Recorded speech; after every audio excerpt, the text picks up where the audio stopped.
we OG, or no G.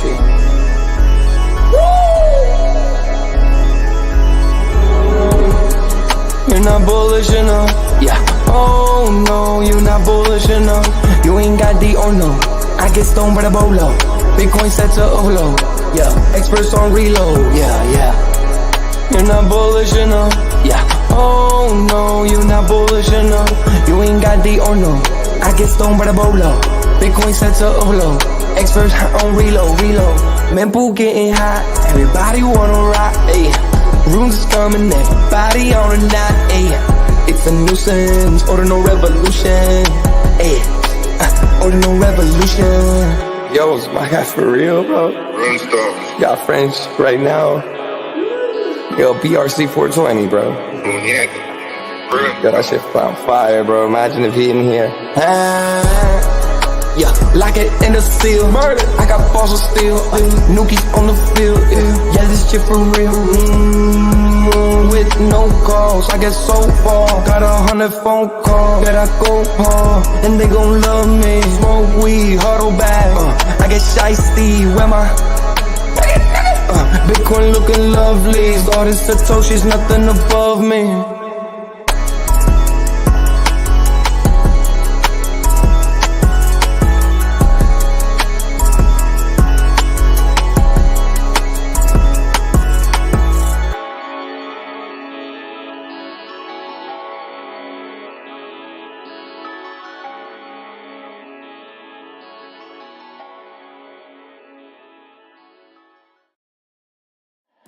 Bitcoin's alive, what you gon' do? Mempool fees are high. Ordinal. Where does it stop? Nobody knows. It's a revolution, ayy. Bitcoin is the one, no substitution, ayy. With Shizzy and Yagobi, it's Ordinal Revolution.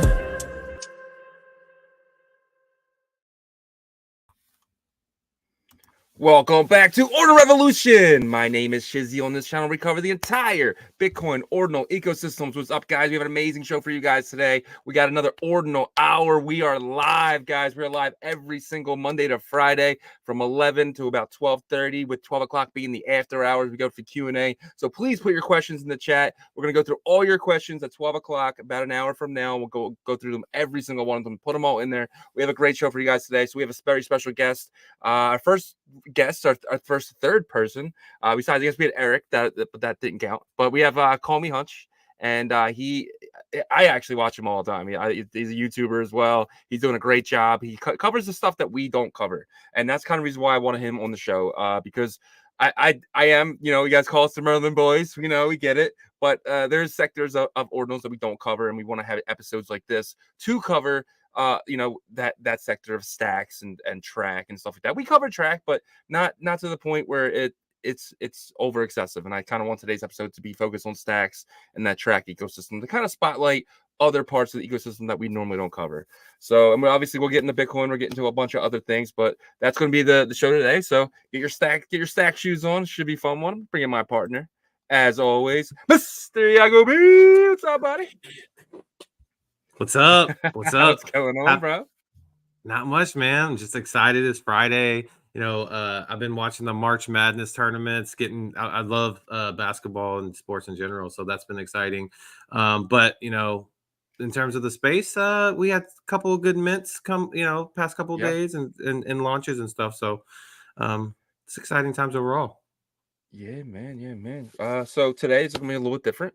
How do you feel about the stacks protocol and everything that's going on over there? I don't want to give opinion on a lot of stuff today because I haven't taken the time. I mean, I did last year. I was really looking over at stacks and I just didn't see what I liked, but I haven't given the time of day today. So how are you feeling about stacks and that whole stuff that's going over there? Well, I've always been okay with stacks. You've been the one that's always brings the the down energy on it. I'm just kidding. Call out. No, but at the same time, there are certain aspects of it that I didn't like in terms of the speed of bridging over and stuff like that. But it's the oldest sidechain L2, whatever you want to call them, that supported Bitcoin before these other ones did. So that's why I've always like respected stacks in that sense, but I'd like to see it become faster and scalable, because that's the main reason why it was created, right? So 100%. It's OG. Let's bring in our guests today, man. Let's bring them up. Call me Hunch, man. Welcome to Ordinal Revolution, my friend. What's up, gentlemen? How are you? good, man. How are Thanks for joining us. Thank you, man. Thanks for having me, man. And I'm really excited to be here. Awesome. Let's talk about you for a second, man. You really came. I found you about a couple months ago. I started watching you because you were talking about track and stuff like that. Tell us a little about your background and about your amazing show, Call Me Hunch. Yeah. So my background is I have a degree in finance. Like, I'm super interested in this stuff. I actually don't work in finance. I'm just doing this on the side. I actually work in the medical field, believe it or not. So, but yeah, I've been in Bitcoin since like 6 months before the 2007, was it 2016, 2017 bull run, blow off top to 20K. Obviously that first bull run, I was convinced it was going to 1 million, like everybody else, but then brought back down to reality. And then I kind of started to just question why, ETH was outperforming all the time and had all these features that Bitcoin didn't. And then I did some research, and I was like pretty much going to give up on Bitcoin. Like, okay, it's just not going to work. It doesn't have smart contracts. It's not fast. There's not enough innovation. And then I found stacks, and I was like, okay, well, like, I'm kind of a maxi, but there's got to be something more to this. Maybe the maxis are partially right, and the Ethereums are partially right. So I just kind of fell into this rabbit hole of Bitcoin stacks, layering it in different fashions, and here I am, trying to make it. Nice. So when did you actually get into stacks? Was that like well before Ordinals came around? What time period was that? So well before. I was in stacks during the last bull run. So I had the 2017 bull run, then I had the 2020, 21. I get mixed up on the dates all the time. Yeah. And during that bull run, I found stacks, right? When it was like block stack and like all that stuff before they changed, just the stacks, and now stacks with the orange logo and hero. And it may even be something else at this point. Leather. Well, they got a wallet called Leather. Is it Hero still? I don't know if it's Hero still. It might be. It's Hero System, but the wallet is called Leather. Yeah. Right. Yeah. The wallet is Leather. So I've been in it. I thought that was its time. Like it was just gonna compete with Ethereum. Obviously, I was late. Watched it drop back down to 25 cents. But I was used to that, right? I mean, Bitcoin dropped back from 20K to whatever it was, 3K. So yeah, never gave up on it. Yeah, for sure. That's and I mean that's good though. Like you had some sort of gut instinct at that point at the end of the last cycle or the middle, whenever you were searching for something, you were probably like, there's all these tools on Ethereum, all this DeFi functionality.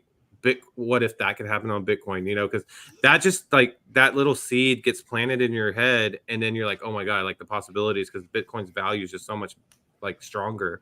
Right. And is that what kind of you did, and then you're like a little bit discouraged because it didn't grow at that time? Is that what you were feeling like? Yeah, absolutely. And during that time, like I kind of understood the maxi argument a little bit. Like you have that holy trinity or whatever they call it, like decentralization, security, speed, right? And I was like, okay, like there's got to be a way though. Like it can't just be like a 10-minute block time and like it's not going to work.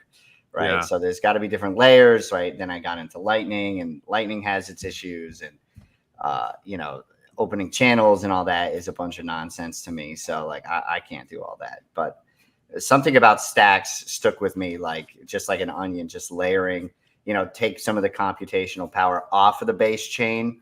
Right. And that, I mean, if you look at Ethereum, like all the hacks that happens with the bridges and the wormholes, and I mean, you can name all day what happens on that chain. Like Blast, right, just had a huge hack, I'm sure. So I just think this is the way to go. It's the hard way to go, but I do think it's the way to go. Yeah, and so, that's sometimes fair. sometimes the hard way is the best way, honestly, right? Like sometimes it's easy, it's really easy to do other things, but doing stuff on layer one Bitcoin, and if it works, it's going to be. I mean, obviously, it's going to be a big thing. Obviously, there's going to be a lot of stuff with side chains, like Stacks and what's going on with Merlin and all these other ones that's coming. But if we can actually have real DeFi on layer one, that's the game changer, right? Yeah. Right. I mean, I would be all for that. I'm kind of lost and is like how it's going to scale on the L1. Like that's what confuses me about track and tap. Like, is that still all one? Or are they moving like? So that's still gray for me. I don't know about you guys. Yeah. No, 100%. But I think that they're definitely trying to push the innovation. Everybody is really right. And to what Shizzy was saying, Stacks would still, do their stuff like on the side chain. It wouldn't be on L1 unless they, what is it, finalized. But Stacks uses a proof of receipts, right? Isn't that how it works? Or I think it's proof of transaction? transfer. So like you put okay. up, put up some Bitcoin or whatever, and then you win the block. I'm Gotcha. sure it's more technical than that, but at a base level, you know what I mean? Yeah, for sure. Well, we're gonna get into all those good Stacks topics because we're today, like Shizzy said, he's putting his student hat on, which he wasn't a great student. He told me in high school, so I think he ordered a special student hat from Amazon. So we'll see what happens today. Let's go. We'll get into that in a second, but first, let's check on the king, Bitcoin. We always do that to kind of start off our show, and I'm interested to see what your thoughts are on it as well because we kind of pass from person to person to kind of see, but we'll pull up Bitcoin real quick and see how the king is doing over here. One second. Bring up trading view. All right. So in terms of TA, like we're not TA experts, but we know some of the basics here, like using stochastic RSI, the MACD. Those are two of the basics. But the hourly chart is what I like to use because, like I said, I feel like it's a good sweet spot. And what we really just kind of do is we just see it kind of swing back and forth, right, from the oversold and sell pressure to the overbought. Which was what exactly happened yesterday. We got all the way to 71.5, and then the pendulum swung back again, but it didn't really dip too bad. We're looking at I think it wicked down to 69, and we're ranging at that 70,000 mark. And with Good Friday being a holiday, a lot of people think that this could be a long extended weekend and it could really push Bitcoin up. You, on the other hand, I feel like from a little bit of maybe the 3 to 6 month time frame, you've kind of said maybe we could see a drastic pullback. Is that still the case? Is that still where your perception is?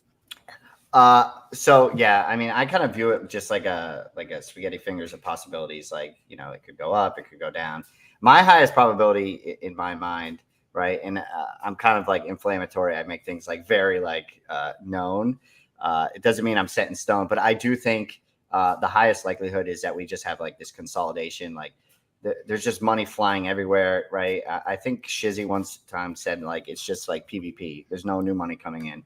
They're just kind of fighting each other for capital that's already there. So, and from a macro perspective, I think the Fed made a mistake. I think the Fed should have hired rates. I think, the economy is really overheated in terms of money. I mean, you could see it in Solana, you could see it in home prices, you could see it everywhere. So that's just my global opinion. And I just don't see new money coming in until we have another catalyst. And I just think things are a little bit too overheated. So it doesn't mean I don't think it will go up. I do think it's probably still a bull run, but I do think the most likely scenario is 3 months at least of chop. But again, could be wrong.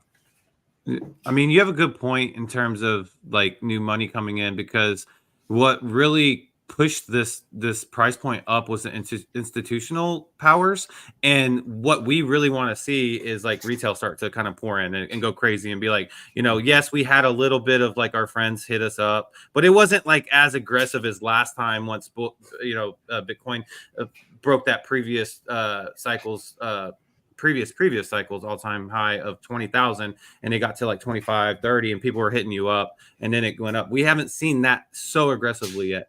Shizzy, what do you think? Obviously we know that you think 750 is coming, yeah, which is absolutely nuts Yeah. in my opinion. But hey, Plan B agrees Let's with go, you. dude. Let's go. Yeah. So for people that don't know, I think we're headed into a super cycle. The main reasons I think so is because Jerome Powell already said we would have 3 interest cuts this year. Obviously, Hunch just said that he thinks that's a terrible idea.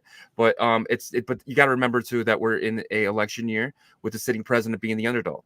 That's never happened before, and they're going to use every single string they can to pull that so that the sitting president ends up winning again. We don't want to get into politics, but you got to remember too, politics is the reason why numbers go up sometimes, right? Whether that be the stocks or anything else. And I think that's going to happen again. We never had a bull run with the Fed having 5 bullets in its gun. Those bullets being interest rates. We've never had interest rates at 5.25. What one bullet out of that gun, we could see prices, double, right? Because now people feel safer going in and borrowing money, because the rich don't use their own money. They borrow money from the banks, and they can get that at a lower percent. That they will do that. So if we can get this down to 3.5%, the big boys are going to come in and borrow money. What does that do? That stimulates the economy. That really pushes everything up, right? Including inflation as well, because there's new money thrown around. So yes, we'll see inflation go up, but I think the Fed is going to come out and say that we're okay with 3% inflation. 3% is the new inflation. If they do that, then the sitting president, he's going to be at the end of the year saying, look at the economy, look what I did. Yeah, inflation is high, but 3% is a new 2%. We're okay with that. And then what that is also going to do, it's going to inflate the money, going to cause S&P to go up. But the Bitcoin, now seeing the dollar being inflated, Bitcoin doesn't, that's to say Bitcoin doesn't go up, but the dollar goes down against Bitcoin. You could see Bitcoin explode. Now you see the rich people, the Rothschilds of the world, actually physically seeing, oh, wow, look at Larry Fink. Maybe Larry is right. We already have our money in BlackRock, because BlackRock is, the bank for the rich people. Because the rich people don't keep their money in banks; they keep their money in assets. Let's go further into that Bitcoin thing that Larry keeps talking about. But I'm curious the Hunch's opinion about that.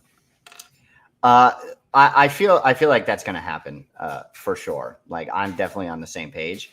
I just don't know. Like, when I talk to people, like, I feel like Yagobi said, like, they're still not there all the way. Like, they didn't realize it cracked 69K, which is good for us in a sense, because we can continue to stack more. I do think it's coming. I don't know if it's going to be catastrophic, because, I really do feel like the Fed is making a terrible mistake with this 3% inflation idea. And I'm not giving up on the dollar completely. Like, I do think that, we're going to have a transition. Like, if you talk to everyone who's older than us, they're like, why are you so extreme? Like, you want to go to a Bitcoin standard? Like, it's going to blow up. Like, everyone feels like older than us that we should not do that. So I think it's going to be more of a slow transition. Maybe we get that higher inflation. The economy doesn't blow up. That's why I'm like really pushing these stable coins. I know you're into Bit Smiley. Like, I do think we need a transition. We need new money coming in via stable coins. We need, some type of catalyst other than just like, let's blow up the economy and move to a Bitcoin standard. I've moved away from that camp over the years. Bitcoin maxi. So I agree with you on not being extreme with that, because that would be catastrophic for the United States of America, which where we live, right? So we don't want to everything to be chaos and fires and all that stuff. But you make a good point in terms of like the macro, right? Like, maybe, I think if you were to say by the book what Jerome Powell and the Fed should do, probably keep raising interest rates, get it under control even further. But obviously, Shizzy brought up the good points about election year and all that stuff. Mm-hmm. I disagree a little bit with the giving these institutions money, printing money for them. That's not going to do much for crypto, in my opinion. You got to give it to the irresponsible people. You need to print like give stimulus out, because look what happened the last time that happened in 2020 to 2021. Oh my God, every asset class went absolutely bonkers. You're talking about collectibles. Like I said, my family's in that. We saw, like, you're talking about like 50, 100, 150x on value, right? So, and in the crypto market as well. So that's where I think if we want craziness and stuff like that, they're going to have to give stimulus out for that to see that. No, yeah, I completely agree. But, with that argument, but just to play devil's advocate, like, this ETF, right? I mean, I think some of these institutions are just as big of degenerates as we are. I mean, I can't prove that, right? But Larry Fink is probably punch drunk on money too. I mean, it's just like So I don't know which way it's going to go. That's why I'm playing the conservative, like 3 to 6 months kind of attitude. But it doesn't matter to me, right? I'm still stacking. I still have my theory about, stable coins and stacks and track and different layers and things of that nature, right? Recently into BitBM. So, yeah, I mean, 3 to 6 months. And I think Shizzy's right. I just don't know when, right? I think there is going to be just like this, like huge, what do you call it? Super cycle, right? But I just don't know when it's going to happen. I can give you the day. I think by May 2025, Bitcoin's sitting at 740K. And that'll be the top for the cycle with the drawback down to about 50%, around 325, 350. That's just what I'm thinking. I think the days of the 80% drops are done, but we do see this 50% drop. And I think that that's when BlackRock comes in and starts really going after it. And then that takes us to potentially 10 million in the next cycle. It's an interesting theory. The reason I say that is because I'm going after gold's market cap. I think Bitcoin passes gold this cycle. And at 750K, Bitcoin, even with gold going up, I think Bitcoin passes it at 749K. I think the number was of my math. And I think we just hit that because people love those little, okay, as soon as Bitcoin hits gold's market cap, I'm out as soon as it hits. And I feel like around that time, that's when you're going to see that 50% drop because people know, it might drop 80%, but then I think right around 40-50% of the drop, you really see it get bought back up for the next cycle. Yeah. I think interestingly though, that you bring up, like Bitcoin doesn't do what we expect. And everyone expects this, like, stay within the channel, the rainbow chart or whatever. Yeah. So I do think that's going to break at some point, right? Like it is going to just have this moment because it's not expected, right? Everyone's like, oh, it's so big. It's never going to pull a 10X again. Yep. Right. I mean, I disagree. I do think it's going to pull a 10X. I mean, if you look at it compared to all the other currencies around the world, it's like going absolutely bonkers, right? I don't know if it's a 10X, but like if you compare it, it's probably a 10X. So I do think it's going to happen. 100%. Yeah, that's it's crazy because like the 750,000, it sounds crazy, but whenever you look at the trajectory and the institutional capital that's flowing in, it's definitely possible. So we heard Shizzy's 750 top. What is your top for this cycle if you just had to put a number on there? I made a video about this actually, and I kind of do love the fate loves irony type of thing. I think it's like a 40% Bitcoin dominance, 20% ETH dominance. I think that gives us like 6 trillion and then like 4 trillion in alts. So I think what is 4 trillion market cap from here? What is it? 4x? 220 maybe? 280 would be 4x. Yep. Yeah. So wherever 4 trillion is, that's where and this is like way out. I mean, this is like almost impossible for me to predict, but I think everyone's like talking about the halving at 420. And so I mean, I think it's going to top out at 420 for Bitcoin ETH, to be honest. Yeah. Yeah. I mean, you passed out 69 last time, right? So 420 is right. Right. Yeah. It's going to be like this, like very subtle thing that people don't notice, but like, I'm so neurotic. I feel like I'm like picking up on it. I don't know. And one last point, Shizzy was talking about the, capturing the gold ETF. People have been talking about that. I think that if it does catch gold's ETF market cap, man, that would be like the most, I feel like best case scenario for Bitcoin, like, because that's so high, right? It's already the fastest, like by quite a bit, growing ETF ever, right? Isn't that right, Hunch? The Bitcoin I ETF? believe it is. I believe it is the fastest in terms of whatever metrics they use, inflows, so on and so forth. Yeah, for sure. Awesome. Well, all three of us can agree that we both know where Bitcoin's probably heading in the next like 6 months to 12 months, and we think it's going up. So it's going up for sure. Yeah. I think we all agree on that. So. Yeah, for sure. We all agree with that for sure. Yep. All right. Well, this is the time of the show where Shizzy likes to do his roll call. He does in the roll building call for the audience. We got first is first. That's how we do in Bitcoin. Our first person today is Crypto Noob. Thank you for joining us. First is first. He was in here at 10:30 last night. I put this live out at like 10:26, so he was in there right away. And then Lo said first, and then maybe second. Yep, you're right. And we got Harold in the building. We got Glasshopper in the building. I Walk Alone always joining us. Green Man, Croc 8's first time here. I haven't seen you here, buddy, but thank you for joining us. We got Rick G in the building, Tobo, John the Collector every single day, John Yazir, as always, bro, every single day. I walk alone again. We got Danny Boy. Danny's in the building. He was our second member. He wasn't first, but he was our second by like Let's 26 go. seconds. I'm not messing with him, but Joko in the building, Wendy Yam in the building, UD Scam, AOD Art, Tim, thank you for joining us. Ant-Man, and then who else? We got Carlos CLS, Cindy Vicentino. Thank you, Cindy, for joining us today. We got Sane in the building. Who else? Max Long, another one of our members. ASO, welcome to the show. And then we have Varying Viewpoint, and that is our roll call for today. He's the OG for sure for our community. But guys, remember, put your questions in the chat. Stacks related questions would be great as well. We got Hunch on, so he's going to be able to answer those, and we will get to those in the Ordinal After Hour. But yeah, let's dive right into it if you don't mind. Let's do it. People that have been listening, most people know what Stacks is, but if you could kind of just give like an overview to maybe some of the audience that doesn't know what Stacks is, and just kind of break that down.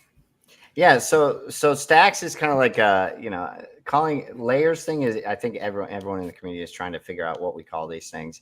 Layer 1.5, layer 2, sidechain. It was made like 10 years ago. It was called Block Stack by a guy named Munib. I think he went to Princeton. But what it is, it's basically just using Bitcoin's hash power in a unique way to bring smart contracts to kind of Bitcoin in a sense.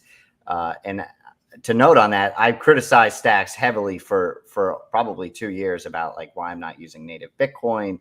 Like this is, I love the idea, but this thing sucks. Like it's just not going to work if I can't use Bitcoin. Like, so I will just like beat on people until like I see what I like, right? It's no like, I'm right, you're wrong. I just like, I really think that things should work a certain way, especially with Bitcoin, right? We should definitely be using native Bitcoin to do things, to make use of the chain.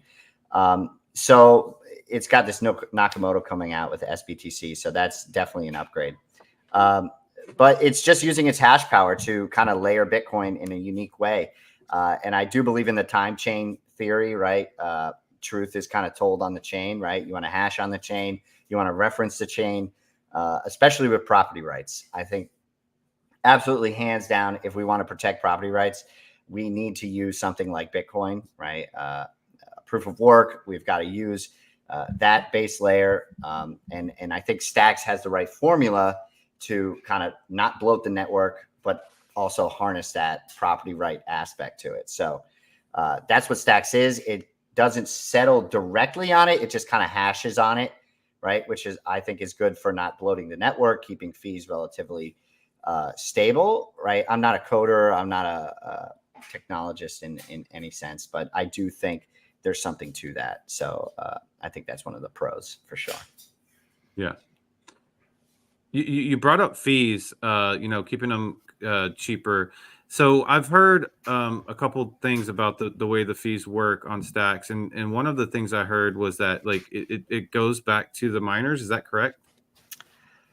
The Bitcoin miners or the Stacks miners? Well, I don't know. Maybe I misheard it. Maybe I heard partial goes back to the Bitcoin miners, but maybe I misheard that. Well, I do. I don't know if I've heard that. It does make use of the Bitcoin network. So it does increase block space, which is good for Bitcoin. The fees, though, I believe are paid out in Stacks to the miners in Stacks. And they give up Bitcoin to do that. There's a small burn of Bitcoin. So maybe I'm not aware of it, but maybe that Bitcoin they pay in to win the block on Stacks actually does go to the miners. So there might be something to what you're saying, but I can't confirm exactly how that. Gotcha. Yeah. Gotcha. Yeah. So basically, Stacks is secured by Bitcoin, but the fees are paid to Stacks miners. So you are right about that. But using the transaction hash and stuff like that, that's pretty interesting. That they try to get as close to kind of interacting with the chain as possible. So That's pretty cool. One of the things I liked about that is I believe, and you'll have to ask a developer, but I think it inherits some of the security from that aspect. So it's not like taking everything from Bitcoin, right? It's not taking the decentralization.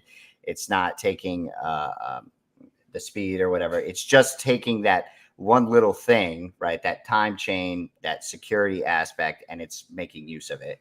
So I don't think Stacks is going to be the only one by any means. I think there's a lot of creative ways to kind of layer it. But Stacks is, in my opinion, the best way we have so far, just not to bloat the network. But I am looking at other things, including Merlin. I'm not totally anti. I'm not totally You heard anti. it here. You heard it here. Pew, pew, pew. Alert. No, just kidding. Right. No. I am a little aggressive on Twitter, but it's part of my persona. It's not like I love it. I love it. Yeah. I was telling Yagobi, I was like, he's like, you actually like each other? I was like, yeah. I mean, Yeah. I mean, we're both kind of like very back and forth, but Right. all in all, it's all respect. So Yeah. And I like ban people and I unban people and like I play this role of like, oh, I'm a bad guy, I'm a good guy, but like I'm really just like I have a wife and a kid. Like I'm very stable individual, but I'm trying to like, get adoption. Like you got to have uniqueness to get adoption. Yeah. I feel like. 100%. 100%. Sounds like you guys read the same marketing book for crypto Twitter. it's the red beard, bro. It's the red beard. We just know. This is it. It's easy. Yeah. That's so funny. All right. So we're getting into Stacks, guys. Like we said, put your questions in the chat. We'll get to those at the end. So let's say I'm new to Stacks and I want to get a wallet and start messing around with stuff. What is your choice of wallet? Maybe there's more than one, but what is your go-to? My go-to is hands down, without a doubt, Xverse. Like I think it's the best wallet on the market. I think it's better than Uniswap. I think it's better than Leather. I think I think the team is amazing, right? Like they just keep shipping. They keep supporting protocols. They haven't seem political and picking one or the over the other, right? If they can adopt something, I feel like they're going to do it, right? And it's not going to do it. Like there's some UI issues, but I feel safe using it, right? I mean, that's the biggest thing. Like I know what is going out of my wallet, and I know what's coming into my wallet, right? It tells me everything line by line, right? Like there is some technicality to it, but it's like, this is going out. This Bitcoin amount of Bitcoin is going out. This ordinal is coming into your wallet and it's going to be there, right? Even if it doesn't show up, right? Like on some of the track things, it's for sure there, right? And I know that it either came in or went out. So hands down, Xverse is the way to go. It's simple. It's great. It's effective. How does Xverse work on Stacks? I just go connect my wallet just how I normally would, and it works just like it would on layer one? Absolutely. Yep. You have Stacks in the wallet, you swap it, you put in a contract, a farm, or whatever you want to do. Yeah. Very simple. Okay. Yeah. And so that's a different, like there's no mixing or anything of like your ordinal stuff, like, because it's totally different layer. And so it's just a different environment, right? So like you can hold all your ordinal stuff there and then you have your stack stuff separate on the same wallet, right? Right. So same wallet, right? But it has I don't know what it's called, a key or a phrase or whatever, a wallet key, right? Yep. For Stacks, for Bitcoin itself, and then for ordinals. And it's very clear where you send your ordinals, where you send your Bitcoin, and where you send your Stacks, right? Okay. So like every coin under Stacks, for example, Arcadico or Alex, right? You could send it to an Alex address or you could send it to a Stacks address. Right. But you cannot. So it's kind of like ETH in that sense, but you cannot send an ordinal to a Bitcoin address. And it makes it very like obvious, what you're doing in the wallet. So, well, Xverse is a really cool wallet. I think most people would say that, from a UI perspective, it's probably the best, aesthetically and just interacting with it. But we know that they came from Stacks before. And then ordinals came and they got really heavy into ordinals, and they still are, they love it and stuff like that. Have they kind of neglected Stacks in any way because of that? Or do you feel like their bandwidth is really allocated really well to split that up? That's an interesting point and good question. I think, in my opinion, I think it's just amplified Stacks. Like, I think it's made the experience that much more fun. Like I was only Bitcoin and stacks, and now I'm like hardcore ordinals. Like, I mean, I got a pizza ninja, as you guys know. I mean, I'm trading node rocks like a degenerate. I mean, I've got some serious issues with trading ordinals late at night. Like once you go get on that rock, man, you can't get off. dude, like I was like telling my wife, I was like, I bought a Trump ordinal and I sold it for $10 more than I bought it. Like she loves Trump, so she was like super hype about it. So mad fun. Like I just think the experience in Xverse is like hands down great. Yeah. All right. Yeah. For the next one here, what are the stacks marketplaces that you use? Ooh, very interesting. And this is what I think makes stacks really just so interesting right now, because there's so many that have not released, right? You got like things like Hermetica, Bitflow. I don't know if you've heard of these, Velar. But the ones that I use the most personally are Alex and StackSwap, because StackSwap is more of like a degenerate place. And Alex is more like, this thing is worth $10 billion. Like VCs are going to be all over this. The UI is flawless. The customer service is the best I've ever seen in a business, let alone a Web3 business with like, very little adoption, right, compared to the entire world. So their Discord setup is great. Alex is hands down the best I've seen. I just started using Velar because they just released the product, but in my opinion, Alex is going to go way further. I think their team is absolutely insane. I think they'll support ordinals, they'll support BRC20s. They're gonna support whatever the market wants, in my opinion. So Alex, hands down, really good. Obviously, there's flaws to it, like this BRC. There's not enough liquidity, so on and so forth. But my bet is that they're betting that it's going to take off. So I think they're definitely doing it right. Now it's also based on time, right? So I use Alex the most now, but when Stacking Dab comes out and I got liquid stacks and I think the top is topping out at 750K, like Shizzy says, I'm going USDA on Daiko or Bitflow, right? So it's all about timing, in my opinion, right? When these things get used. So I'm, spreading my bets, hoping for the best. You're gonna line up a fat short at that point. Dude. Shorting is not my specialty. Just it's not many people's. No. I actually don't trade at all. I'm a swing trader. I do swing trade. But for me, I like long-term investing and like DeFi products and stuff like that. Right. But so my question for you, I played with stacks in the very beginning. I probably should have waited a little bit before I got into it, and I got a very negative feel because it took me almost an hour to get in, and then 30 minutes to make a trade. Right. Obviously, there's upgrades that are coming, but is it still like that today? Yes, there are a lot of issues, right? There are a lot of failures. You got to adjust the slippage. But like I was saying, I've been criticizing stacks as long as I've been a fan of stacks, and the longevity of the team, right? And Munib has been there like 10 years, right? Like he's an OG Bitcoiner, like way before my time. I think harnessing Bitcoin's hash power is very difficult. And so I think giving them a lot of leeway, right, is necessary. Now, like EVM chains like Merlin will spin up quickly. And you guys know my problems with Merlin. It doesn't mean I don't think Merlin is going to head in the right direction, certainly.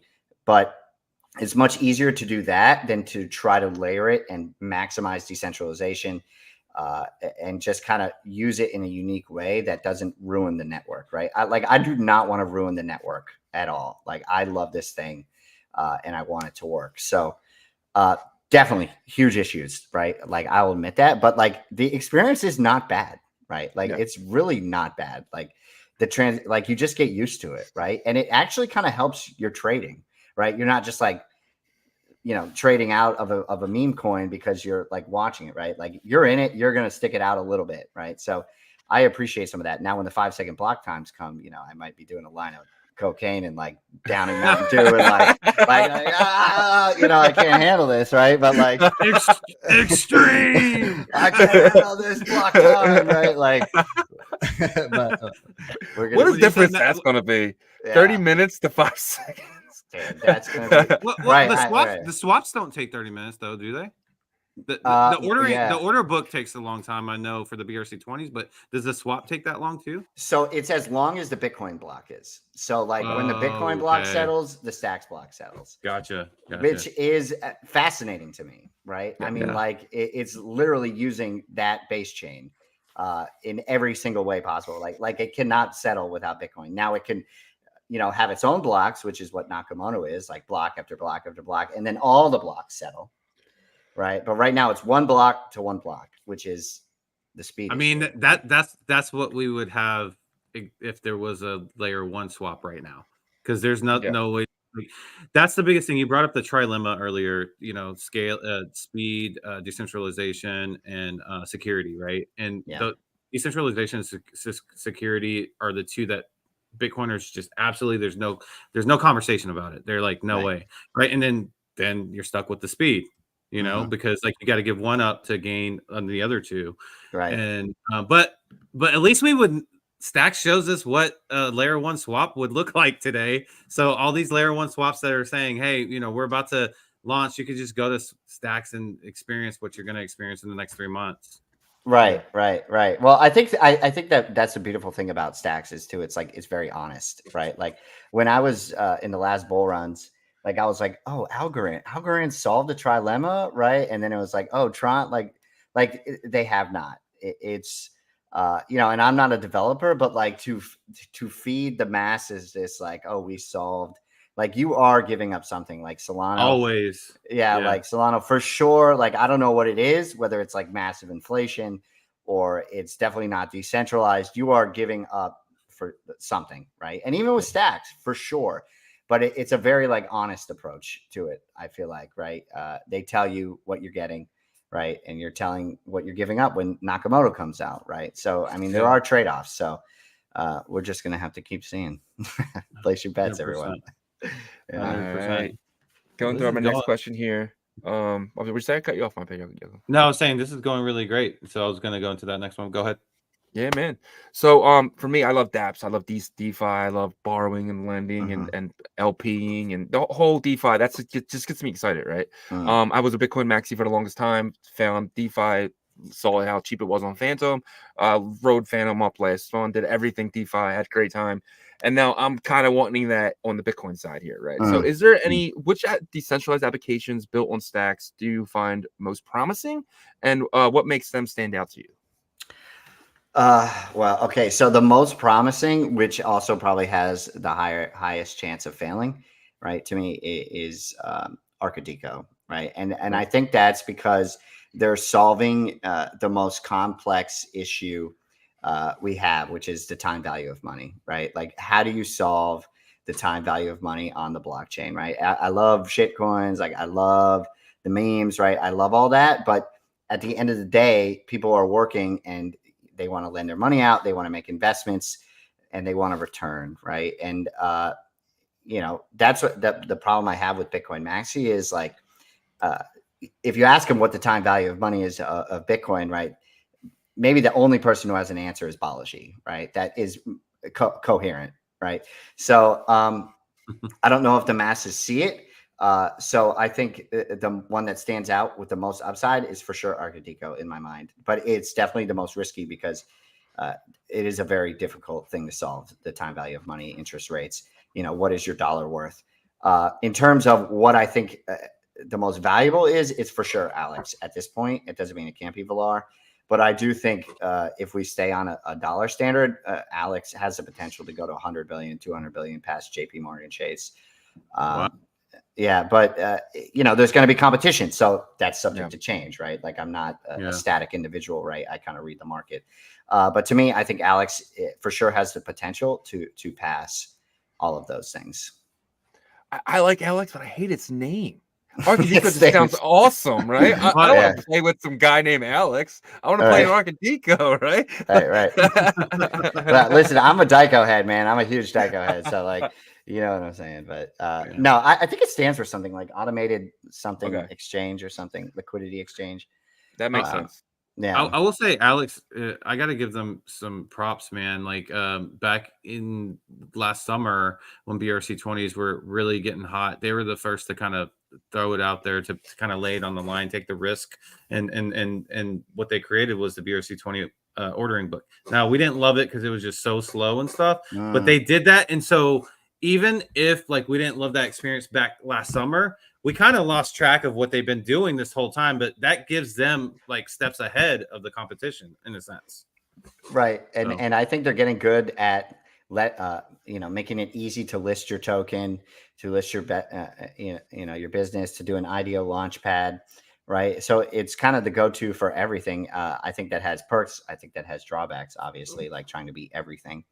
But I think they have the highest chance of hitting. Right. I mean, like they are reading the market. And they may fail too. I mean, everything is a huge risk. I mean, we're like complete degenerates here on the internet, talking about these things. When everybody else is going to live their lives, like sane people. But we love it. But we love it. Right. We love it. Right. I mean, we're all a little insane, placing bets on these things. You've got to be. So for sure, I think Alex, hands down, is the product. But something to change, and it might be something on Track. It might be something on Merlin, right? But to me, it just makes the most sense to be heavily taking a bet in this direction specifically. To your point, though, I never met a sane rich person, right? All the rich people I ever met, they're all freaking crazy, right? There's a reason for that. So, yeah, I don't know if you guys argue with your parents about your sanity constantly, but they're like, "What you have? How much in meme token?" I'm like, "Dad, I've got this, man. Like, it's gonna work out. I promise." Awesome, man. All right. Well, we got a couple more with stacks, but I want to get into Track and Tap a little bit too, because we know that you like to dive into that. But one of the questions I definitely want to cover is, for the audience and us too, is like, what is exactly the Nakamoto upgrade, and do you feel like it'll be delivered by this year, or what's your thoughts on that? Well, first of all, it better be delivered by this year, or I'm gonna lose my mind on stacks like I do on everything else I disagree with. So I do think it's coming this year. I think it's coming sometime in May. It's going to get validated sometime in March, right? These are all really technicalities that I couldn't explain to you how it's happening, but I think it's happening at a certain block time, so on and so forth. The standard stuff. So I do think it's happening. What it is, it's basically, like I said, right now a stacks block gets settled with a Bitcoin block, right? So this is why you have this like huge lag in trading. So now it's basically becoming its own chain. So it's like block after block, right?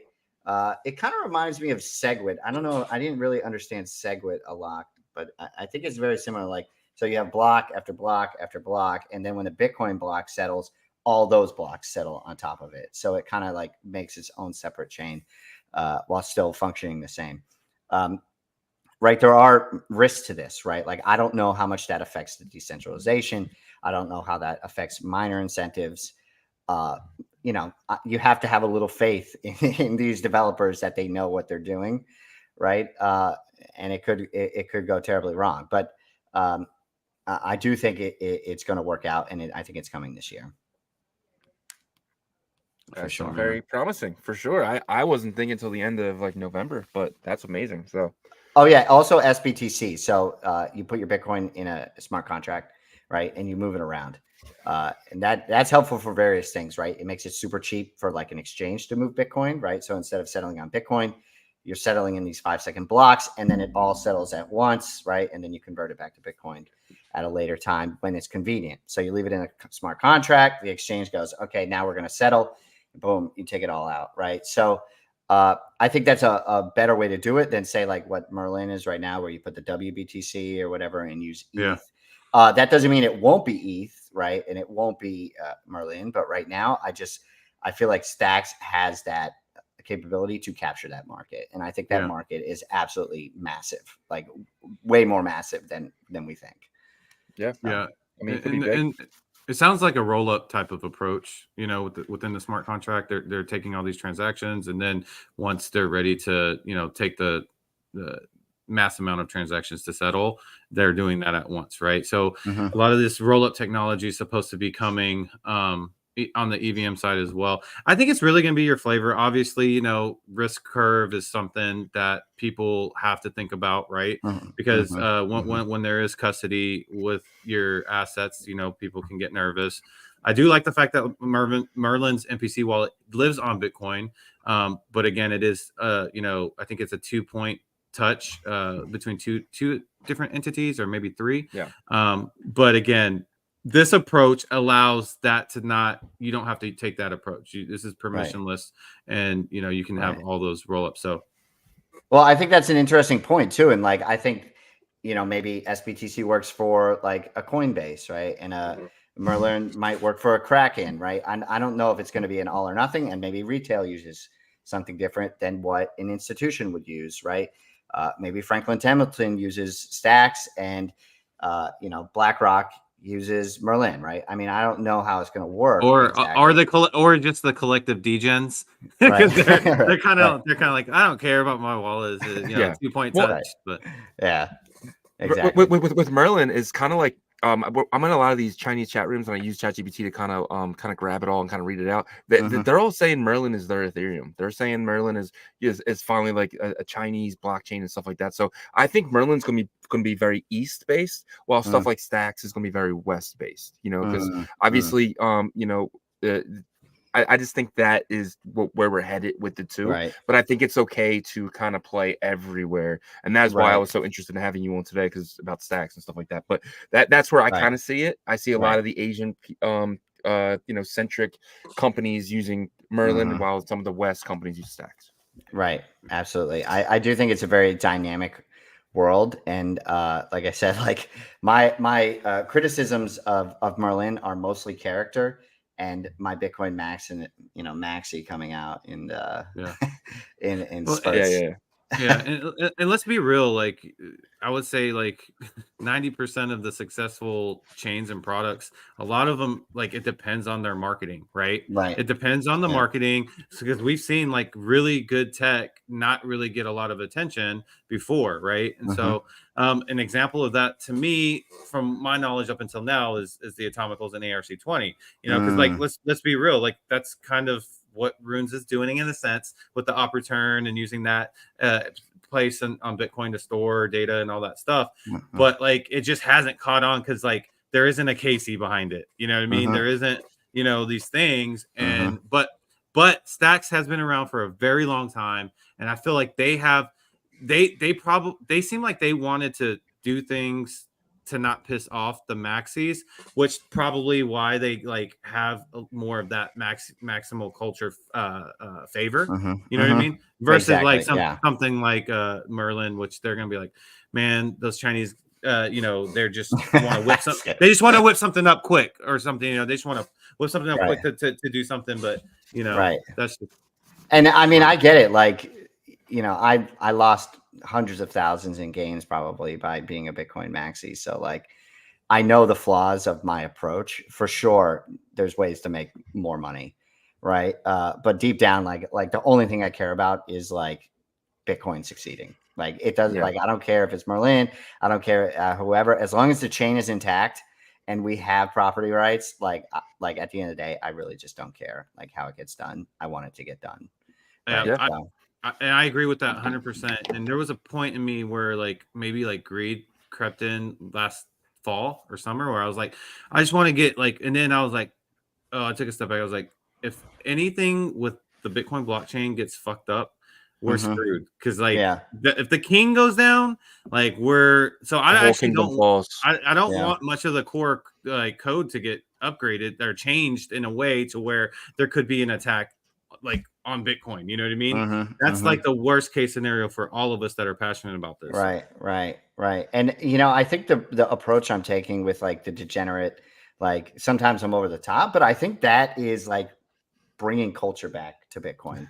You know what I mean? Like, whether it's, you know, my approach or meme coin approach or whatever it is, like, I feel like it's absolutely necessary that we have this wide array of opinions and, you know, attitudes and ups and downs, and just get people in, like, get them excited. So that's the way I feel. 100%. Yeah. Awesome. All right. What's next?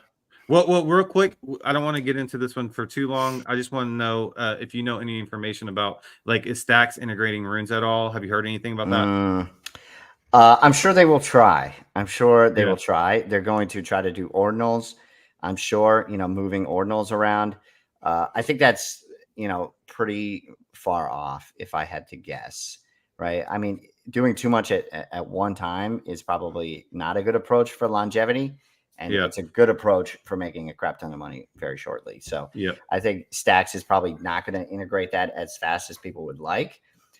And to be honest, I know nothing about runes and UTXOs and how, that's any benefit to anybody in any sort of way. So, not that I don't like runes and I think it's valuable. I just have no idea what a Gotcha. rune is, to be honest with you. Yeah. No. And their focus is probably making sure that Nakamoto update comes through smoothly and that UI experience is really good. So that makes sense. All right. This is probably our last topic before we get into the after hour, because we've been rocking it out here with Hunch, man. He's been freaking It's been teaching fun, us dude. up. He's been teaching us up. We appreciate you, dude. All right. So this is going to get into tap and track. So it sounds like, there was a little bit of like community disgruntlement a couple weeks ago. It seemed like maybe a week and a half ago. What's going on with tap protocol, and all this stuff. Some people announced that they left. And then now I heard some announcements that some other projects are actually coming to tap. Traverse came out. We've had Kareem on from Traverse a couple of times, and he said that they're going to the tap protocol for their token. Wow. What are you most excited about, like tap protocol? If you're still disgruntled or if you never were, could you talk about that? And then what's your outlook on the future of it? Oh, Benny the Dev, if you're watching, dude, I don't know how I got banned from Discord, man, but I don't appreciate that. Me too, Brute. I got straight up banned. Like I don't know if it was like because I asked a stupid question, because I ask a ton of stupid questions, like, where's the FAQ on the Ghosty Cash page? I asked really dumb questions, right? So I probably got banned by that, but they subsequently unbanned me. I attribute that to their style, right? I mean, I just think maybe that's their style. I'll give them the benefit of the doubt there. Yeah, because Bitcoiners like to ban things, right? Right? Yeah. I mean, dude, like no soup for you, right? No soup for you, man. No, I mean, I think it's a very elegant style they have going on there. So, you try. Hold on. All right, I'm gonna leave that go. No.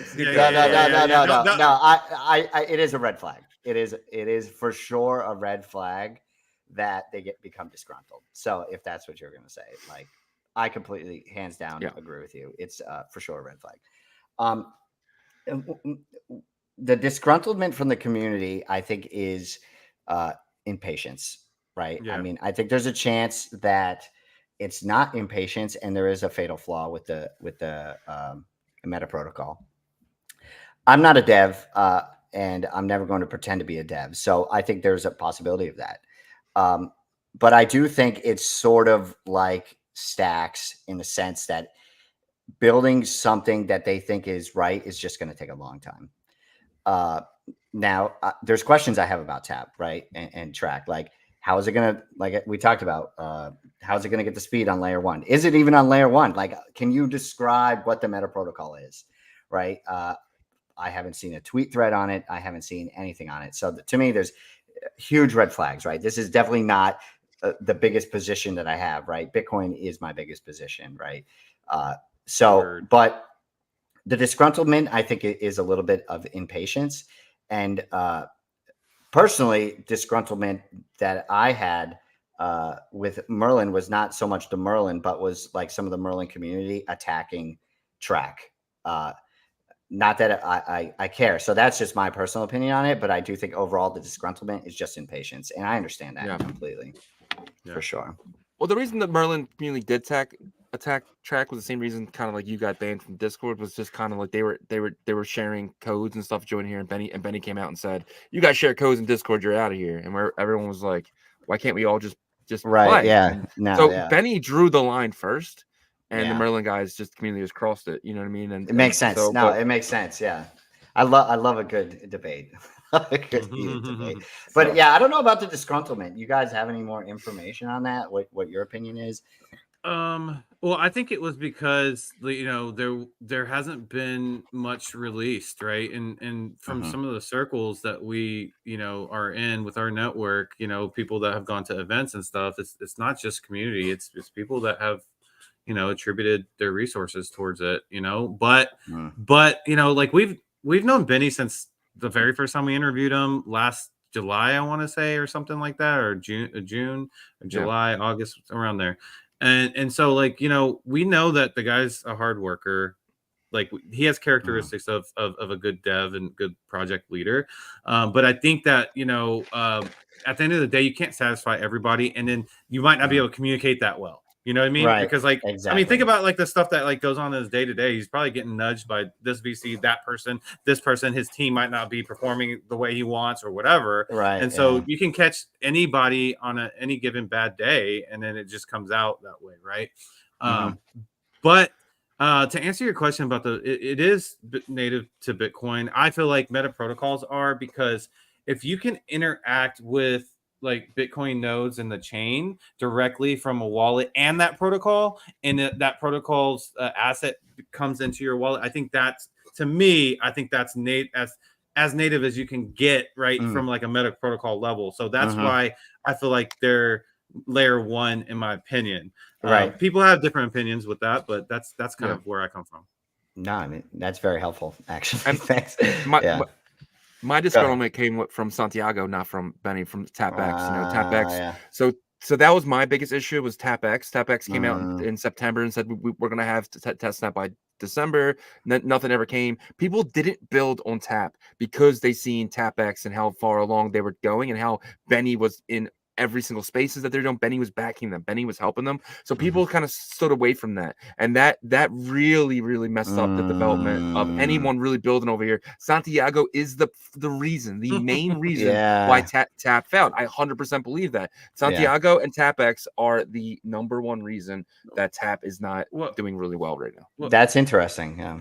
yeah, and it hasn't failed. Like it's still there. There's like I could go Well, and it's deploy a failed to have tap a token. marketplace, Mm. Well, an actual marketplace that's not Ordinal's wallet. I agree yes, with that criticism. I completely agree with that criticism. dedicated to it. Yeah, dedicated Yeah. to it Yeah. fully.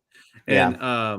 And maybe they should have created their own wallet back then. Maybe not. I don't know. We'll see. But one Mm. thing that gives me some hope, because I hold a lot of tap tokens. Like people think that I probably don't hold much track and tap stuff, but I do. They think that probably because my partner over here sometimes is like, yeah, or whatever. Yeah.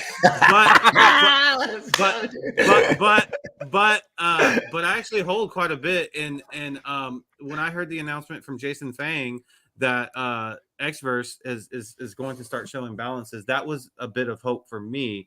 This Mm. is the last part of that question. What are you looking for out of them? What do you want? What do I want out of Tap and Track? Yeah. Well, what I want out of Track and what I want out of Tap are completely different.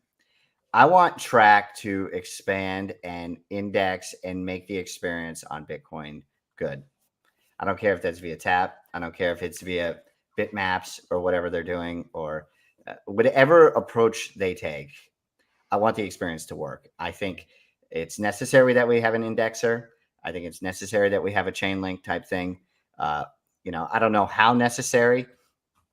So to me, they're two separate things, right? Like, whether it indexes very well for Tap and we have a great experience on Tap, or it indexes for something that I'm not even aware of, right? I just want the experience on Bitcoin to be good. And so I will support whatever I think is going to make the experience good and keep the decentralization and so on and so forth. In terms of Tap, right? I don't know how it's much different than Pipe and UTXOs and Runes, right? I'm going to leave that up to the devs. And I've said this like multiple times. Track is my mutual fund of I don't know what the hell is going on. I know that this is probably necessary, and I hope to God that it functions well and works. So that's my approach to it as an investor, right? Like I just want this thing to work, and I don't care how it works. I don't care about the underbelly of it, right? Is it working on Bitcoin? Is Bitcoin decentralized? Yes. Okay, let's hope this thing works on top of it. So that's my approach to it. And I those criticisms sound right. I Yeah. fully agree with the criticisms. And me myself, like I criticize the hell out of Stacks, excuse my language. Like, I think there's huge problems with it still, and I will continue to criticize Stacks and Tap and Track and Merlin and everything I have a problem with. So I completely agree. I think everyone's on the same page for sure. Nice. All right. Yes. So it looks like the Ordinal hour has wrapped up. We actually went over about 4 minutes because the conversation was so damn good. We definitely appreciate you. And so what we do typically at this point is field a couple questions if you have a little bit more time, if that's cool. Sure. Yeah, sure. Awesome. Yeah. All right. So real quick, we do have 258 people watching between YouTube and Twitter. Guys, please smash that like for us. I really appreciate that. That like button means a lot more than everyone thinks. So please hit that like button for us. Thank you. But yeah, sorry, Yago. All right, let's go. We're going to go into the first question here. We'll start off with Shizzy and then go to Hunch, and then I'll finish out. So John the Collector, one of our members, says, good morning. How many ink ordinals were you guys able to grab? Shizzy. 0. I got 0. The price point was the price point got too high too quickly. I had a number in my head and I was wrong. I was dead ass wrong. So I did not, but I will be waiting for the reveal, and I think the price gets a lot cheaper after the reveal with people trying to go after some of these rares. I'm a floor buyer. I don't need any rares. I like to buy the floor. I'll be waiting for people to dump these down to my price point. For sure. Hunch, were you able to get any, or were you not interested in this one? No, I mean, I think it's I've seen some of the art. I think it's interesting. As you like, I've said this many times. Like, I am so terrible at picking ordinals. Like, I got lucky on my $10 victory with the Trump ordinal that I made profit on. So like I could be criticize me all day about that. Like, but I do think the art is really cool, and I'm probably with Shizzy. Just like if it drops, like, you know, maybe pick it up. Yeah. And then with me, I mean, me and Shizzy were like in a meeting literally waiting for this price to drop, and it never did. It got to 0.05 something, and we were like, should we? And then like we ended up having to do another quick meeting, and we lost, and then it just jumped all the way to like 0.08, and it really hasn't dumped yet. But with these reveals, so before this, I bought one. I overpaid. Because that's what I do sometimes. And so I got mine at like 0.068 or something like that. But what we're thinking is once the reveal's out, it will probably drop. And maybe that will be, unless the art is so fire that like this is the reveal that where it doesn't drop much. You know what I mean? But most likely it will. So, yeah. Awesome. All right. Next question comes from TKO401, and this one's for Hunch. Hunch, can you please explain what the Nakamoto upgrade is? So he must have asked this before we went into that. And then it says, and what to expect from it. Really curious on what it's gonna do from a user perspective. So I guess you can just briefly kind of go over it real quick again and what the benefit is. Right. So yeah, I talked about this. It's increasing the block time. It's allowing for SBTCs, so putting Bitcoin in a smart contract, allowing it to move quickly. What I think it's going to do is basically in the beginning, essentially just bring the Solana casino over to meme tokens. That's my theory from an investor perspective.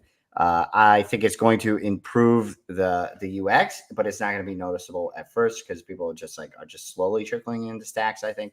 But over time, people are going to be like, wow, I feel like this is a great experience. I hope that is what happens. But yeah, I think the casino is coming. So position yourself if you agree with that theory. That's it. Well, if it's fast, if it's much faster, then yeah, for sure. Especially if people, can correlate it to being a Bitcoin sidechain, which I don't know why they wouldn't. You brought up there's going to be a new Bitcoin token, right? Once that happens, or no? Bitcoin token, you mean on stacks? Yeah. There's going to be a few. So a few haven't released, and I think they are waiting for SBTC or just before it, right? Okay. Valar, Bitflow, Hermetica. I'm sure there's a few I haven't heard of, but I'm mostly focused on DeFi. Like, I think it's the premier use case for sure this bull run. So that's what I'm focused on. Awesome. All right. TKO401 again. Hunch, can you break down Stacks and Alex's relationship? Stacks is the L2. Alex does DeFi on top of it. Just a bit confused because Alex, I believe, is on Stacks. So does it actually live on Stacks? I guess that's his question, and what the relationship is. Yes, I believe it lives on Stacks. It is like It's called like I reference it as Bitcoin DeFi, but you could reference it as Stacks DeFi, right? And I only am an advocate for Bitcoin DeFi because it is layering Bitcoin in a pure sense, right? It's hashing on top of Bitcoin.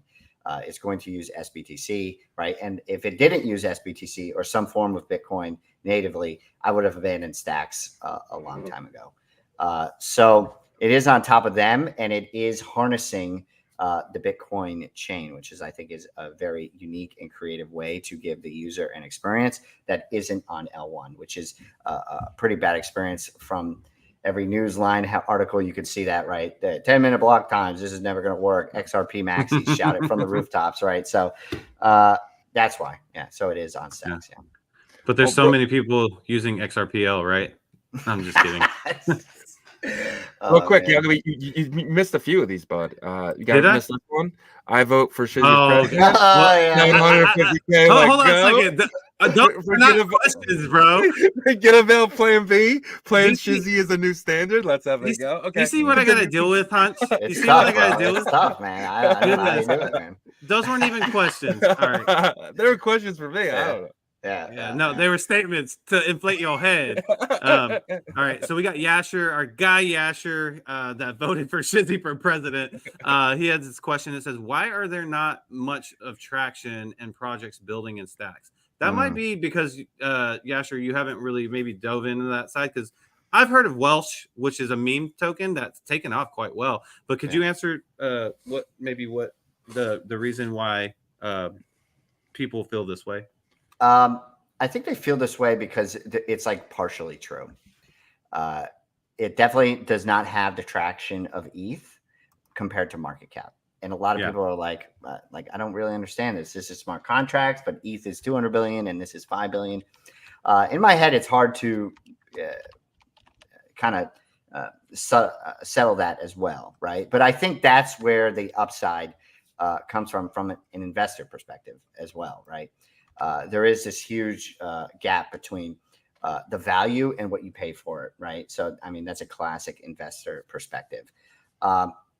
So I do think there's traction, and I think there's traction from VCs, and they're just not talking about it, right? I think under the hood, they're looking at it, right? And they're not ready to tell you what they're doing, right? And I think that's a clear strategy by a lot of people with money, and I think it's going to happen. And that's just my guess, right? And that's why, from an investing perspective, I advocate for it, because I think there's huge upside here. Because the masses haven't flowed over yet, and once that happens, if you get in now when it's slow, you'll get that benefit once they're here. This is a really good one from a non-member though, Ace. So, do you consider Stacks as the beta play to BTC, kind of like how L2s perform when ETH pumps? What's your price prediction on Stacks and peak bull? So first part of that question is, like, I get what they're saying, like during meme season in 2020, was it 2022 or no, 2023 spring, like ETH was pumping, and then like Arbitrum and Polygon were like, do you kind of see Stacks doing that to Bitcoin? And then what's your price prediction for peak bull for Stacks? What's interesting about that is sometimes when it's not pumping when Bitcoin's pumping, right? Which is contradictory to what most people think is going to happen. Recently, it pumped when Bitcoin went down, right? Like, so the high beta, like traditionally, I would say, yes, it's a high beta play, right? Bitcoin's going to go up. This is going to go up even more. And I do think, in a general sense, that is what is going to happen. So do you consider Bitcoin like L2s? I think it's completely different than L2s on ETH, and that's why I like it, right? Like I don't really know what separates Arbitrum from Optimism, from Base, from just too many. It's too many. It's like an octopus with a bunch of tentacles, right? Like it's just like it's this thing that it just keeps changing and evolving. And I think Meltem Demir's tweeted yesterday, it's like this something ship where it's like it started as something and now it's completely different. So I think it's a completely different beast. I don't think you should be comparing them too much. And what's my price prediction? Right, I'm going to be completely wrong, but I'm going to go ahead and say like anywhere from $40 to $60. and that's optimistic. Yeah, that's a 10x from here, right? Yeah, I think that's a 10x. I think Yeah. I mean, it's not the most likely scenario, right? But if it does, the narrative of Bitcoin DeFi does capture it.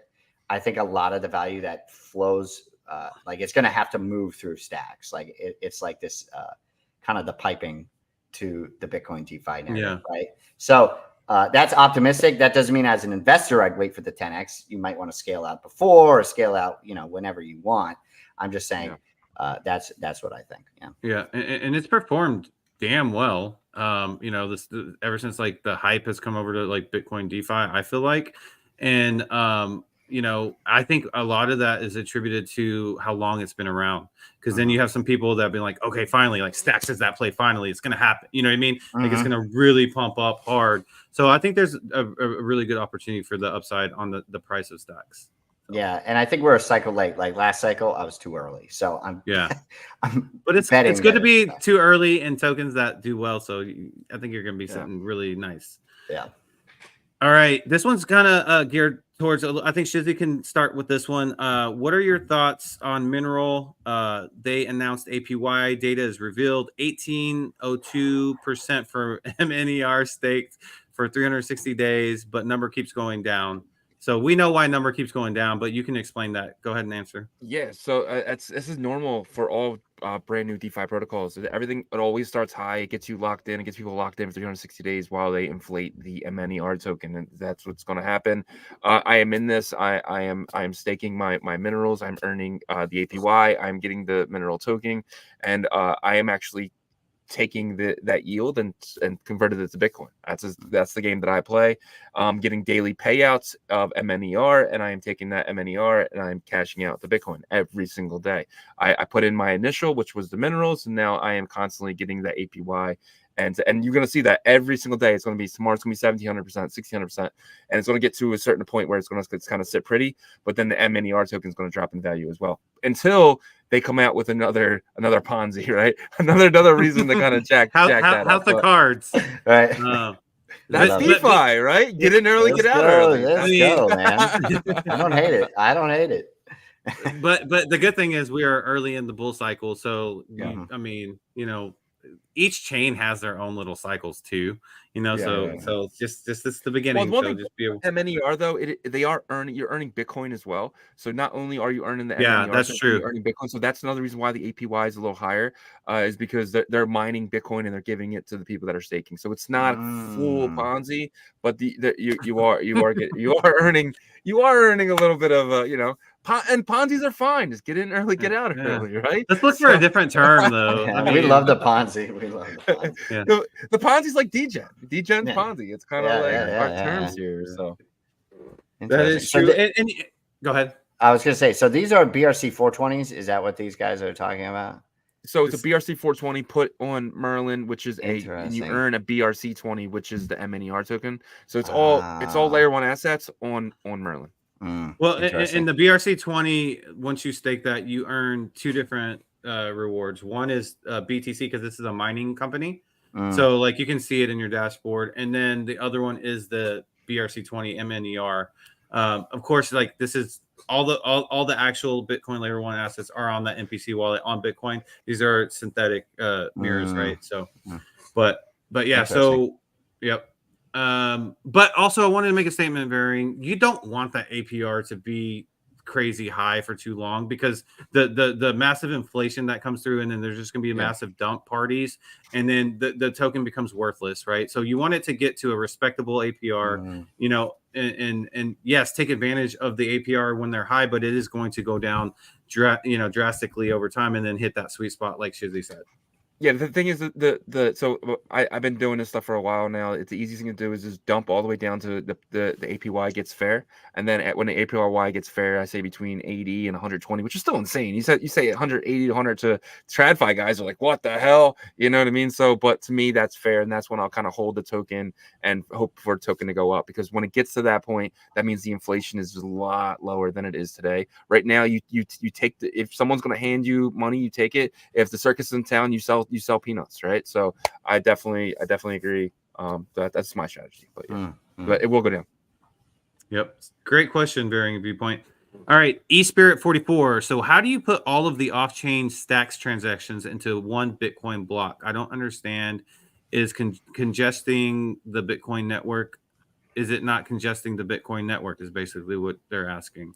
Do you want to tackle that? I feel like I have an idea, but I can try to. Let me see. I'm probably wrong at this. No, but, no, go for it. So the way that like this roll up approach works is that like they wait. They're not sending each transaction over. They're waiting for a set number of transactions. That makes sense, and then they'll send it over in a mass like one big transaction, right, over to Bitcoin. And then Bitcoin is able to process that like any other block, though. Like it's not going to overly congest because it'll get to a certain point and then it moves on to the next block, right? So it'll either make this block that isn't overly congested or it gets pushed over to the next one. I don't know. Is that right? Yeah, I mean that pretty much sounds right. And also, how much data is it actually hashing? Right, it's not actually moving L1 assets. It's basically, in some respects, I could be wrong, using it as a time chain, right? So like saying like this did occur, right, without a shadow of a doubt, and it's trying not to take up too much data to prove that it happened. Yeah, 100%. So it's more of timestamps. Hey, blah blah blah blah, and then the other stuff is happening on stacks before, right? So it's like timestamps. Exactly. Yeah, exactly. Good question though. That was a good, really good question there. Smart viewers here, man. Yeah. Dong Woon Kim. I haven't seen you. You are a member. Welcome. Maybe we didn't welcome you. What do you guys think about cents? What do you think about cents? Do you know what that is, Hunch? I'm excited to hear what you guys think, because I think it's just like pure left curve. Like I don't understand it. I heard the cabal put this together. Like which one? There's like 100 these days. I know, right? There's like cabals within cabals. They're like, oh, that cabal's underneath our umbrella cabal. Yeah, I don't understand it one bit. So yeah, so I'm gonna pull it up here though, because it's literally cents. And I don't know if they're trying to do something that's like rare pennies because they're different years and stuff like that.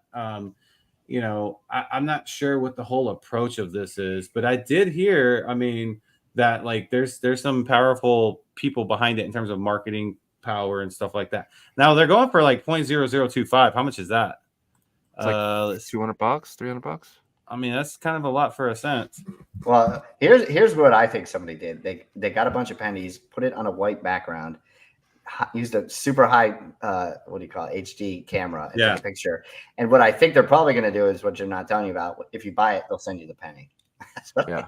Well, because they made it look like the actual collectors. $178. Yeah, $178. Because like I actually have a couple of collectors coins, and they're in these like white like holders.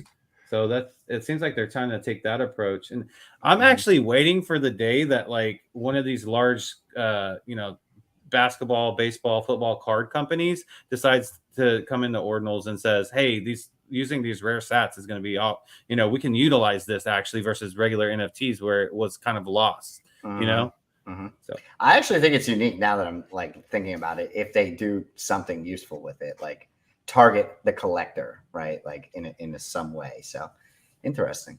Yeah. I don't know. Yep. Good question. Definitely welcome to the family. Member there, Dong Woon Kim. All right. Next question here from Wendy. Call me Hunch. What will you buy with 10K for this coming bull run? So let's say I just gave you 10K. No, what do you, where's my 10? No, actually, you're giving him 10K. No. So like from this point on, right now, like what would you put that 10K? Let's try to keep it within like maybe 2 different projects because we don't want like a whole portfolio view. But what would you do with the 10K? I'd buy nothing personally, and if you know, wait. Nothing is a token on stacks, isn't it? Yeah, it's a token, right? That's why it's so ironic. I love the irony. It's so fire. Would you buy the nothing token, or would you just not buy anything? No, I was referencing the nothing token as kind of like a joke, right? No, if I had 10K, it was my last 10K. Obviously, I would not buy a meme token. But I consider myself very sane. Like I have to feed my family and things like that. But It's probably also what's inhibiting me, to be honest with you, from getting disgustingly rich. But what I would do is, if I had 10K, what I would buy is probably stacks. Like it is, in my opinion, some type of beta on Bitcoin. Now there are things that are going to do well, right? Like in another world, if it was a different day, you know, I didn't shower or I didn't eat something good and get some blood sugar up, I'd probably put in Solano, right? But like if I'm like, you know, I'm hydrated, I got my blood sugar up, I'm probably just putting it in stacks and setting it and forgetting about it.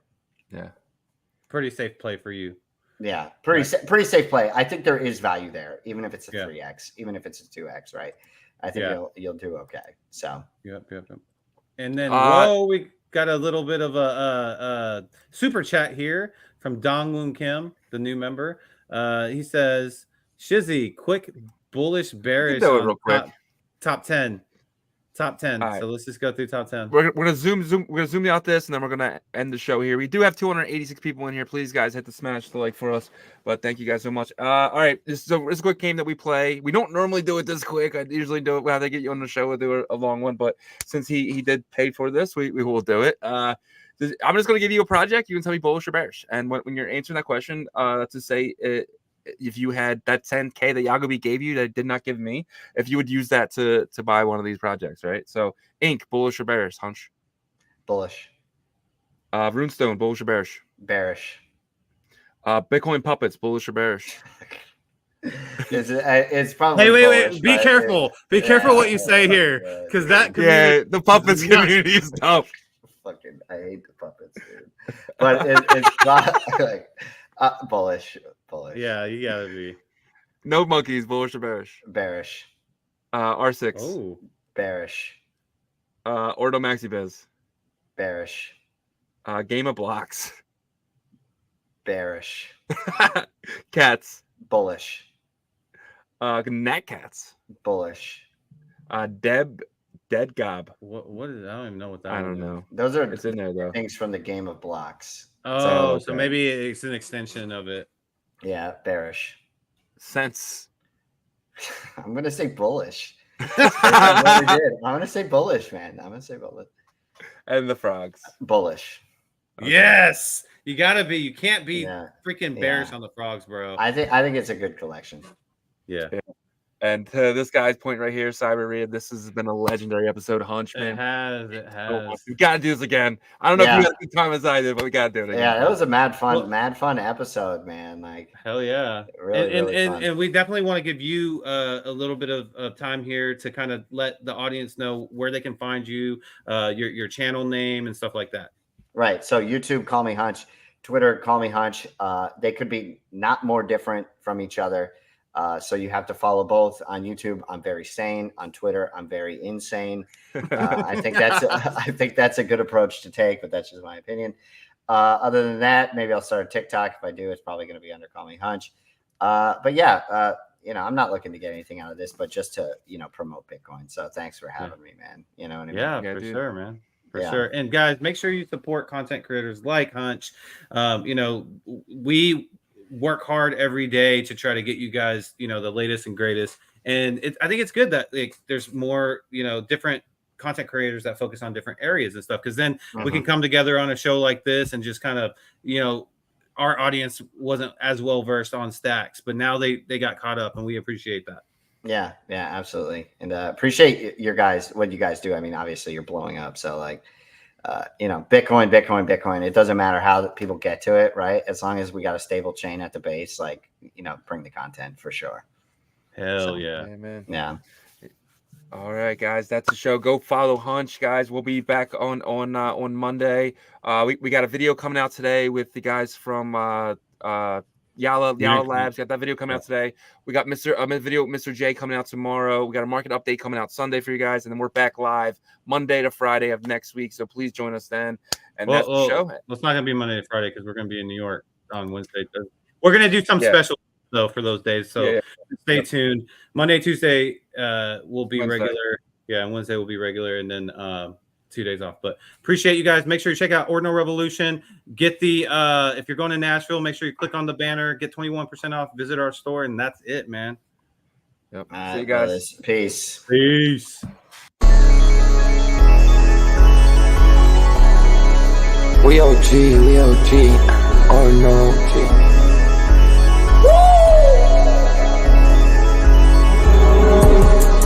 You're not bullish enough, yeah. Oh no, you're not bullish enough. You ain't got the oh no. I get stoned by the bolo. Bitcoin set to overload, yeah. Experts on reload, yeah. You're not bullish enough, yeah. Oh no, you're not bullish enough. You ain't got the oh no. I get stoned by the bolo. Bitcoin set to overload. Experts on reload. Mempool getting hot. Everybody wanna rock, ayy. Rooms is coming, everybody on a knot, ayy. It's a nuisance, Ordinal Revolution, ayy. Ordinal Revolution. Yo, it's my guy for real, bro. Got friends right now. Yo, BRC 420, bro. Yo, that shit on fire, bro. Imagine if he in here. Yeah, lock it in the seal. Murder. I got balls of steel. Nookies on the field. Yeah, this shit for real. With no calls, I get so far. Got 100 phone calls. Bet I go hard, and they gon' love me. Smoke weed, huddle back. I get shiesty. Where my Bitcoin looking lovely. All this Satoshi's nothing above me.